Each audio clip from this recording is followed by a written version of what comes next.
सर्दियों की एक यख रात थी। हवा ऐसी चल रही थी जैसे कांच की सुइयां बदन में चुभ रही हों।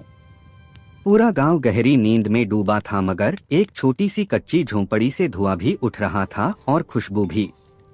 यह वही झोंपड़ी थी जिसे गांव वाले साग वाली रसोई कहते थे। इस रसोई की मालिक थी बी रोशफाना, एक दुबली पतली कमजोर सी मगर नियत की दौलत रखने वाली औरत। उसके हाथ के साग में ऐसा जायका था कि लोग दूर दूर से सिर्फ एक प्याली साग खाने चले आते। बी रोशफाना का एक ही सहारा था, उसकी बेटी आलिया। आलिया रोजाना सवेरे जंगल के किनारे से सरसों, पालक, मेथी, बथुआ और कभी पुदीना तो कभी हरी मिर्चें तोड़कर लाती और बी रोशफाना चूल्हे पर बैठकर हांडी चढ़ा देती। चूल्हे के नीचे लकड़ियों के जलने की आवाज, ऊपर साग की खुशबू।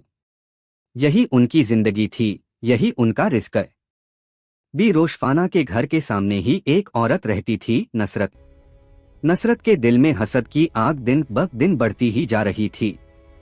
वो अक्सर अपनी कच्ची खिड़की से झांक कर कहती, पता नहीं इस बूढ़ी के हाथ में क्या जादू है। लोग इसे छोड़कर मेरे घर क्यों नहीं आते।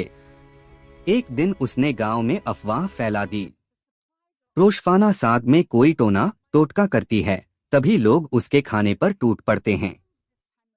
गांव वालों ने बात पर यकीन कर लिया। अब न कोई सलाम करता, न दुआ और न ही साग खाने आता। बी रोशफाना ने 2 बार सबको सफाई देने की कोशिश की, मगर किसी ने बात न सुनी। झोंपड़ी का चूल्हा ठंडा होने लगा, साग के पत्ते मुरझा कर रह गए और आलिया की आंखें डबडबा गईं। एक रात सर्दी हद से बढ़ गई। दोनों माँ बेटी हांडी के पास बैठी थीं कि दरवाजे पर दस्तक हुई। एक अजनबी फटे हाल का मुसाफिर कांपता हुआ खड़ा था।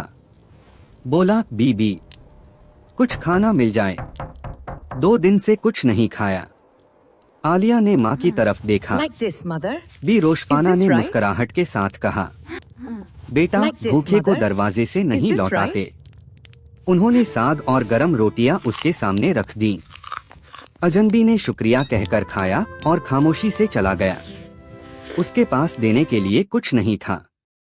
आलिया ने पूछा, अम्मी, हमने अपने आखिरी 2 लुक़मे भी उसे दे दिए और उसने पैसे भी नहीं दिए। बी रोशफाना ने जवाब दिया, बेटी, जो अल्लाह के नाम पर खिलाता है वो कभी खाली नहीं लौटता। रिस्क हाथों से नहीं, नियत से बढ़ता है। अगले दिन आलिया ने माँ से कहा, अम्मी, हम इस गांव में न बेचें, लोग बातें बनाते हैं। मैं पड़ोस के कस्बे जाकर साग बेचूंगी। माँ ने थोड़ा रोका, मगर आलिया ने हिम्मत नहीं हारी।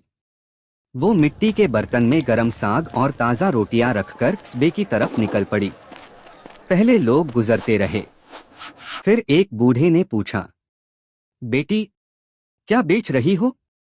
आलिया ने डरते डरते कहा, साग, अम्मी ने बनाया है।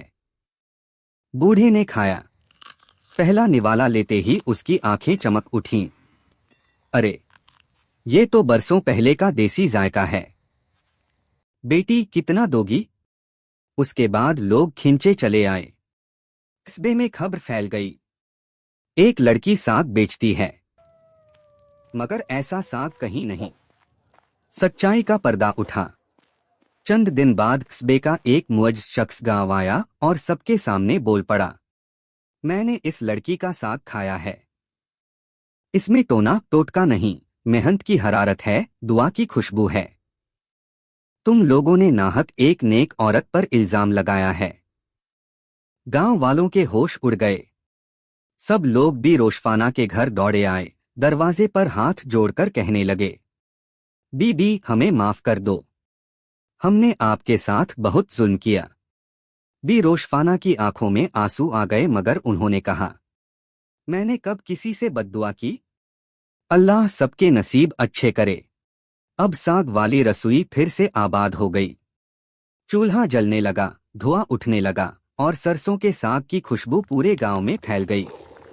आलिया दीवार पर कोयले से लिखने लगी, रिस्क हाथ की मेहनत से नहीं, नियत की सफाई से बढ़ता है।